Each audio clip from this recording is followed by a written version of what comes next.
جھٹلانا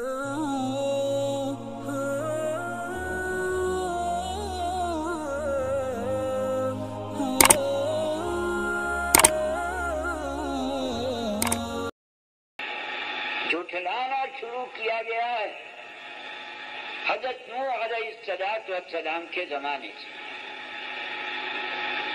یا تو اس وجہ سے قید لگائی گئی الی نوح والنبیین من بعد، یا اس وجہ سے کہ پہلے پیغمبروں کو جو نہیں ماننے والے تھے ان پر عذاب نہیں نازل ہوا، اور حضرت نوح علیہ السلام کے زمانے میں جنہوں نے خلاف کیا ان پر عذاب نازل ہوا۔ مگر عمدہ جواب اس کا یہ ہے کہ حضرت نوح علیہ السلام سے پہلے وحی آتی تھی تعمیر عالم کے متعلق، اور حضرت نوح علیہ السلام کے زمانے سے وحی آنے لگی اصلاح ناس کے واسطے، تعمیر عالم جیسے کہ آپ اگر کسی مدرسے کو بنائیں تعلیم جاری کرنے کے واسطے تو آپ کو پہلے حجروں کا تعمیر کرنا، کتابوں کا جمع کرنا، مدرسوں کا لانا، ضروریات زندگی کو مہیا کرنا ہوتا ہے۔ جب سب چیزیں جمع ہو جائیں گی تو اب اس کے بعد میں پڑھائی شروع ہوگی، اور جو لوگ کی پڑھائی کے اندر کوتاہی کریں گے ان کو سزا دی جائے گی، امتحان لیا جائے گا، پاس اور فیل کیا جائے گا۔ تو حضرت آدم، حضرت شیس، حضرت ادریس علیہ السلام ابتدائی پیدائش انسانی کے اندر ہیں، اس وقت میں ان اکابر کے پاس احکام کی وحی بہت کم تھی، تعمیر عالم کی وحی تھی، مکان کس طرح سے بنایا جائے، کھیتی کس طرح سے کی جائے، کپڑا کس طرح سے بنایا جائے، کپڑا کس طرح سے سیا جائے، لکھنا پڑھنا کس طرح سے تعلیم کیا جائے، جو چیزیں عالم کی تعمیر کے واسطے ضروری ہیں وہ حضرت نوح علیہ السلام کے زمانے تک یہ ہوتی ہے۔ احکام بہت کم تھے، جیسے کہ ایک بچے کے پرورش کرنے کے واسطے زمانہ اس کی طفولیت کا ہوتا ہے، اس وقت میں بچے پر احکام تکلیفیہ نہیں نافذ کیے جاتے، بلکہ اس کی تقویت کے واسطے، بڑھنے کے واسطے، رہنے کے واسطے سامان کیا جاتا ہے۔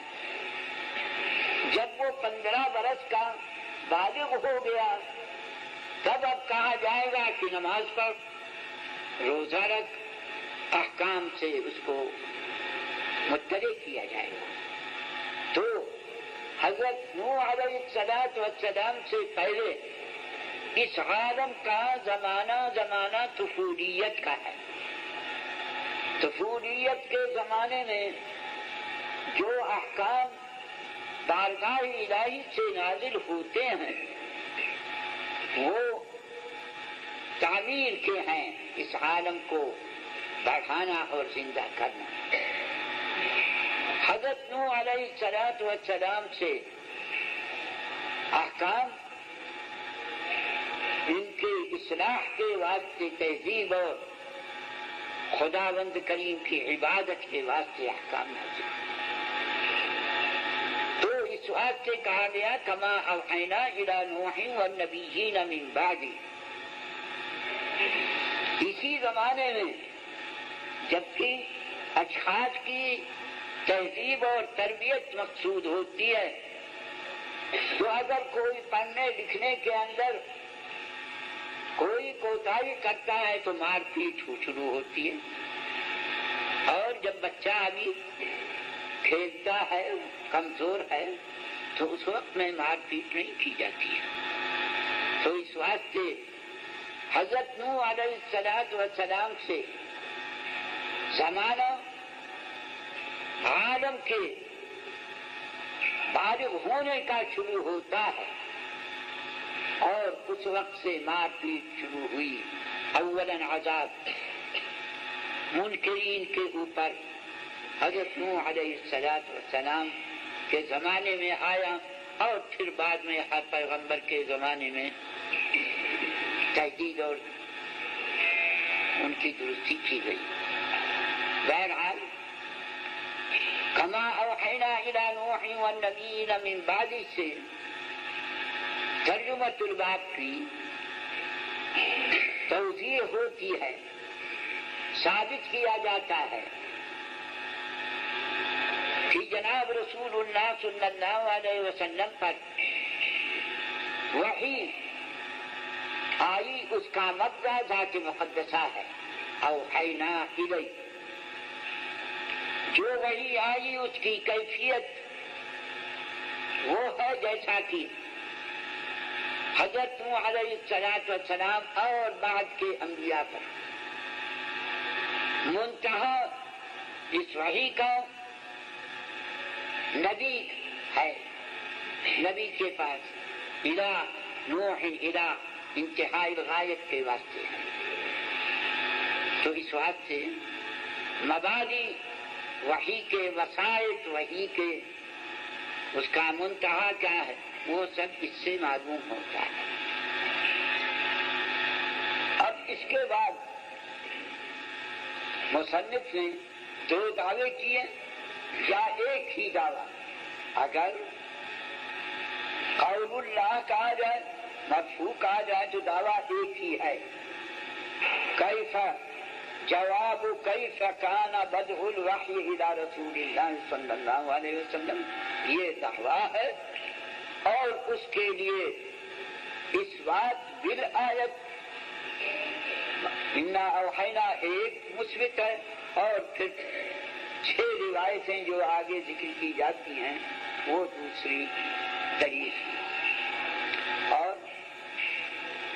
اگر اس کو مجرور قرار دیا جائے تو 2 دعوے ہوں گے،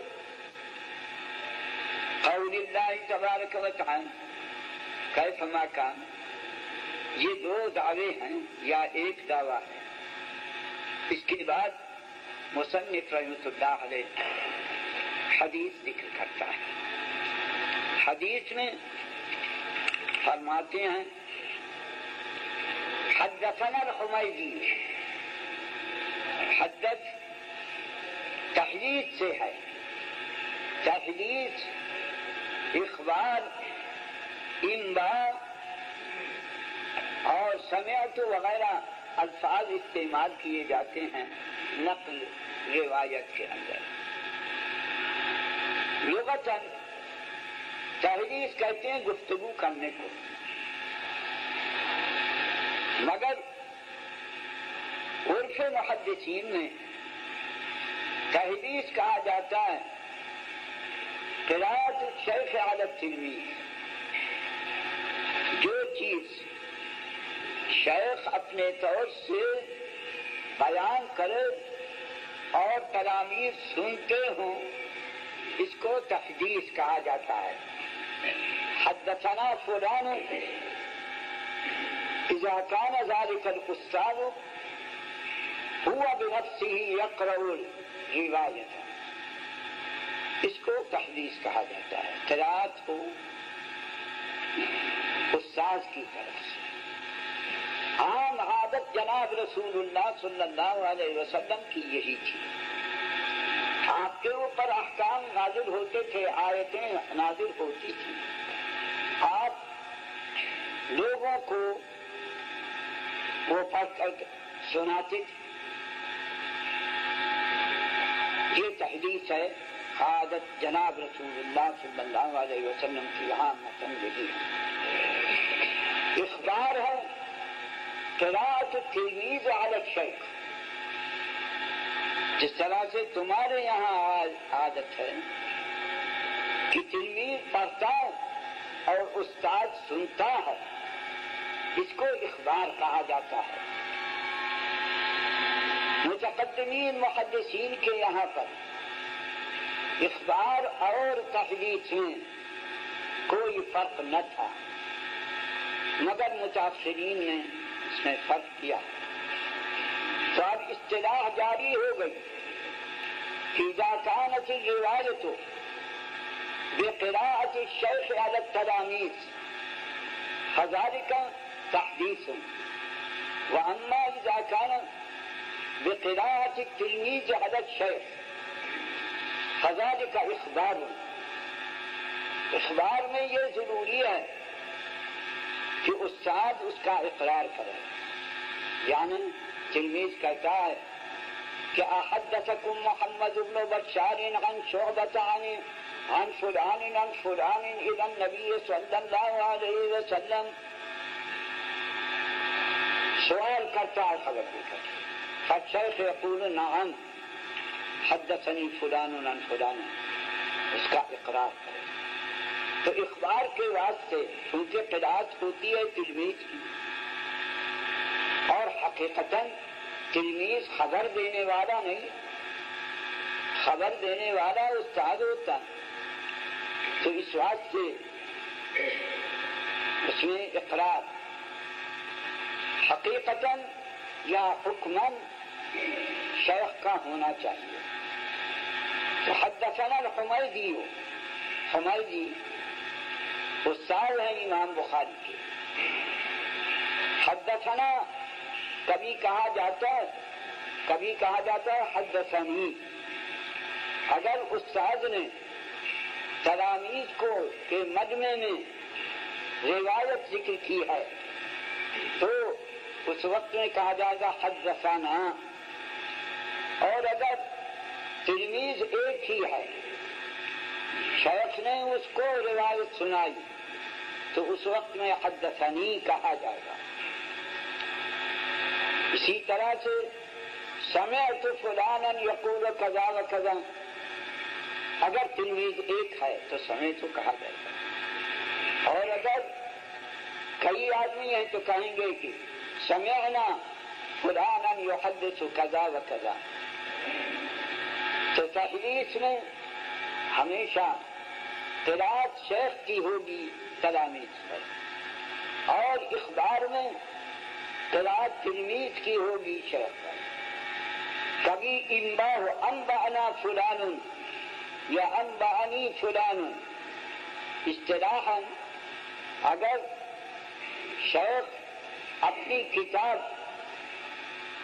تلامذہ کو دے دے، یہ کہ هذه مرویاتی یا هذا کتابی اجدتکم ان ترووه عنی،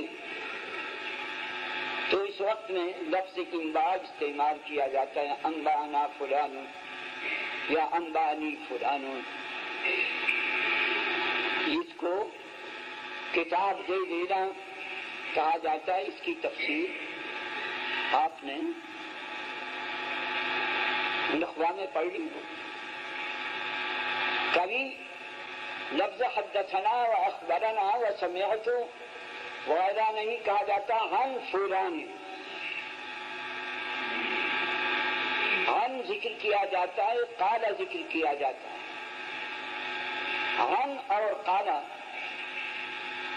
صریح فی السماع نہیں، ہو سکتا ہے کہ سماع ہو سکتا ہے کہ بالاخبار بالنقل ہو۔ تو عن اور قال بھی روایت کے الفاظ میں سے ہے، مگر شیخ سے تلمیذوں کا سننا،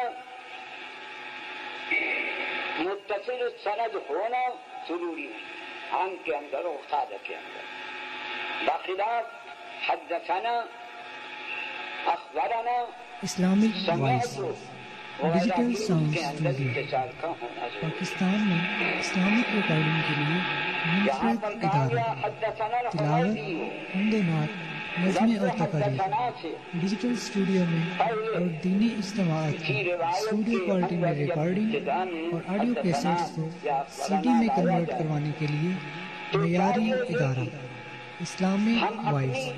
رابطہ کے لیے پوسٹ باکس نمبر 1503 نشاط آباد فیصل آباد، فون نمبر 0333 6525 37 شیخ الہند مولانا محمود حسن قال حدثنا مولانا محمد قاسم النانوتوی قال حدثنا شیخ عبد الغنی الدہلوی قال حدثنا شیخ محمد اسحاق الدہلوی۔ پوری سند ہر روایت کے ساتھ ہونی چاہیے۔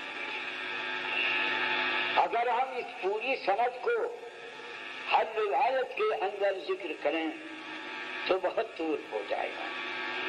اس لیے ابتدا میں یہ کہہ دیا جاتا ہے، قرأت کرنے والا یہ کہتا ہے بالسند المتصل الى الامام الحافظ الحجۃ امیر المؤمنین فی الحدیث ابی عبد اللہ محمد بن اسماعیل البخاری رحمہ اللہ تعالی انہ قال حدثنا الحمیدی۔ تو قاری ابتدائی درس میں یہ حوالہ دے دیتا ہے کہ ہماری سند جو کہ متصل ہے امام بخاری تک، اسی سند سے ہم یہ روایت کرتے ہیں کہ بخاری نے کہا حدثنا الحمیدی۔ اب اس کے بعد ہر روایت میں بالسند متصل کرنے کی کوئی ضرورت نہیں، ضمیر لائے وبہ قال حدثنا فلان بہ، ہر روایت کے ابتدا میں بہ کر دیا جائے گا۔ یہ عادت اختصار کی اہل حدیث کی جاری ہو گئی، جیسے کہ اختصار کی حدیث آگے طریقہ حدثنا میں ثنا لکھا جاتا ہے، اور بعد اس کو حذف کر دیا جاتا ہے ثنا، یا کبھی نا فقط لکھا جاتا ہے، پڑھا جاتا ہے حدثنا، پڑھنے کے اندر تو پورا حدثنا کہنا ہوگا، مگر لکھنے کے اندر ثنا یا نا، اور اخبرنا کے اندر انا لکھا جائے گا اور پڑھا جائے گا اخبرنا۔ اسی طرح سے انبانا کے اندر اشارتاً نبانا لکھا جائے گا اور پڑھا جائے گا انبانا، انی پڑھا لکھا جائے گا اور پڑھا جائے گا اخبرنی۔ یہ اختصار اس واسطے کہ تاکہ طول نہ ہو، یہ جاری ہو گیا ہے۔ تو حدثنا الحمیدی قال حدثنا، اب بسا اوقات قال لکھا نہیں جاتا مگر پڑھا ضرور جائے گا، نہ لکھا ہو جب بھی یہی، تو بہی قال حدثنا الحمیدی قال حدثنا يحيى بن سعيد الأنصاري قال أخبرني محمد بن إبراهيم التيمي أنه سمع علقمة، أنه سمع پورا لکھا جاتا ہے اور کبھی اختصار کر لیا جاتا ہے، لفظ سمع لکھا جاتا ہے اور پڑھا جاتا ہے انہو سمع۔ جو لوگ غلطی کرتے ہیں وہ انہو نہیں پڑھتے ہیں، یہ غلطی ہے۔ سمع لکھا ہوا ہو تو انہو پڑھنا ضروری ہے۔ انہو سمع علقمۃ بن وقاص اللیثی یقول سمعت عمر بن الخطاب رضی اللہ تعالی عنہ وعنہ۔ یہ جتنے راوی ہیں سب کے سب ہمارے اساتذہ ہیں، اگر یہ ہم کو روایت نہ بتلاتے تو ہم جاہل رہتے، استاد کا بہت بڑا حق ہے تلمیذ کے اوپر.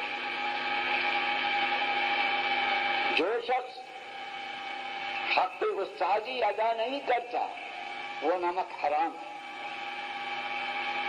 اس کی تعظیم کرنا اور ان کے لیے دعا مانگنا ہمارے فرائض میں سے ہے. محرومی ہے اس شخص کی جو کہ استاد کی نمک حرامی کرتا ہے، بے ادبی کرتا ہے. اس واسطے ہم کو ہر راوی کو دعا دینی چاہیے اور ان کے حقوق کو ماننا چاہیے. بے ادب محروم گشت از لطف رب، از خدا خواہیم توفیق ادب. بے ادب محروم گشت از لطف رب. اور یہی وجہ ہے کہ آپ کسی شیعہ کو حافظ قرآن نہ پائیں گے. قرآن بہت بڑی نعمت ہے. اللہ تعالیٰ نے امت محمدیہ کو ایسی نعمت عطا فرمائی جیسی کہ کسی امت کو نہیں دی. اس نعمت کے اساتذہ وسائط صحابہ کرام اور صحابہ کرام میں خصوصاً خلفائے اربعہ اور خلفائے اربعہ میں بالاخص حضرت عثمان رضی اللہ عنہ ہیں جو کہ جامع قرآن. تو ان کا ادب کرنا، ان کی تعظیم کرنا تمام امت کے اوپر ضروری ہے. اگر صحابہ کرام نہ ہوتے تو ہم تک نہ اسلام پہنچتا، نہ قرآن پہنچتا، نہ اور دین کی کوئی بات پہنچتی. قرون اولیٰ سب ہمارے اساتذہ ہیں، انہی کے ذریعے سے ہم کو قرآن اور دین پہنچا. ان کی تعظیم کرنی چاہیے. اور اگر بے تعظیمی کی جائے گی تو ہم رحمت خداوندی سے محروم ہو جائیں گے. شیخین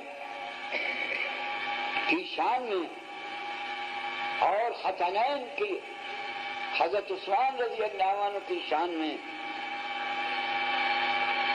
شیعہ نہایت بے ادبی کرتے. اس واسطے آپ دیکھیں گے کوئی شیعہ قرآن شریف کا حافظ ہے، نصرانی حافظ قرآن کا ہو جائے گا، یہودی ہو جائے گا،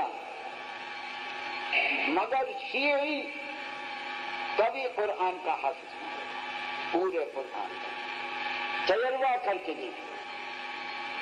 اس الزام کو رفع کرنے کے واسطے روافض نے بعض سنی حافظوں کو کچھ روپے دیے اور کہا کہ مجمع میں تو یہ کہہ دینا کہ میں شیعہ ہوں اور قرآن سنا دینا.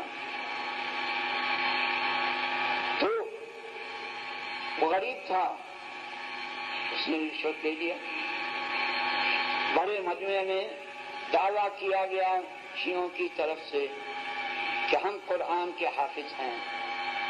اس کو سنی کو لائے بڑے مجمع میں. اس نے کہا کہ میں شیعہ ہوں، میں قرآن کا حافظ ہوں. تو امتحان لیا گیا، کہا گیا کہ فلانے سورت میں فلانی جگہ سے پڑھو. تو پڑھنا بالکل نہیں آیا. کئی جگہ سے دیکھا وہ بھول گیا. اس نے مجمع میں پھر توبہ کیا اور کہا کہ مجھ کو یہ رشوت دی گئی تھی، اس واسطے میں نے وہ کیا تھا، میں تو قرآن بھول گیا. اس کے بعد جو پڑھایا گیا تو پھر پڑھنے لگا. تو تمام سلف ہم سے پہلے جو مسلمان گزر گئے ہیں وہ سب ہمارے اساتذہ ہیں۔ قرآن متواتر ہے، جناب رسول اللہ صلی اللہ علیہ وسلم سے ہمارے زمانے تک تواتر کہاں سے ثابت ہوا؟ تواتر تو خبر قوم تحیل العادت تواترهم علی الکذب، اس کو تواتر کہا جاتا ہے۔ تو ہمارے سے پہلے جتنے مسلمان ہیں وہ سب کے سب روایت کرتے ہیں کہ یہ وہ کتاب ہے کہ جس کو حضرت محمد صلی اللہ علیہ وسلم نے لا کر ہم کو دیا اور کہا کہ یہ خدا کی طرف سے نازل ہے۔ تو یہ خبر متواتر ہوتی ہے ان تمام مسلمانوں سے جو ہم سے پہلے گزر چکے ہیں۔ تو جتنے مسلمان ہمارے سے پہلے گزرے ہیں ان سب کو ہمارا استاد ماننا ضروری ہے۔ اگر یہ نہ ہو تو قرآن کا تواتر باقی نہیں ہے۔ اس واسطے متقدمین کے واسطے، اسلاف کے واسطے دعا کرنی چاہیے، ان کی تعظیم کرنی چاہیے۔ یہ تو قرآن کے متعلق ہے۔ اسی طرح سے تمام احکام اسلامیہ جو کہ متواتر ہیں وہ ایک شخص کے اوپر نہیں، تمام مسلمانوں میں ظہر کی 4 رکعتیں ہیں، کیسے معلوم؟ مغرب کی 3 رکعتیں ہیں، فجر کی 2 رکعتیں ہیں، فرض ہیں۔ اگر کوئی انکار کرے تو کافر ہوگا۔ یہ کیسے ہم کو معلوم؟ تمام شرقاً اور غرباً جتنے مسلمان ہیں سب کہتے ہیں کہ ہم سے پہلوں نے یہ خبر دیا، انہوں نے ان سے پہلوں نے خبر دیا کہ حضرت محمد صلی اللہ علیہ وسلم نے ارشاد فرمایا کہ فجر کی 2 رکعتیں، مغرب کی 3 رکعتیں، عصر کی 4 رکعتیں ہیں۔ یہ تواتر۔ اسی طرح اور احکام اسلامیہ جو متواتر ہیں وہ سب کے سب قرون اولا سے قرون اخرى تک پہنچا۔ تو جتنے مسلمان ہم سے پہلے گزر چکے ہیں وہ سب ہمارے اساتذہ ہیں، انہی کے ذریعے سے ہم کو ایمان اور اسلام،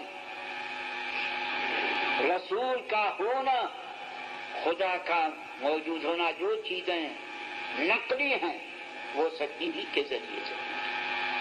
ہم کو سب کا ادب کرنا چاہیے، اور بالخصوص حدیث کے اندر یہ تو متواترات کے متعلق تھا۔ احادیث میں سے جو چیزیں ہم تک پہنچی ہیں وہ اگر حمیدی نہ روایت کرتا تو بخاری کو کہاں سے معلوم؟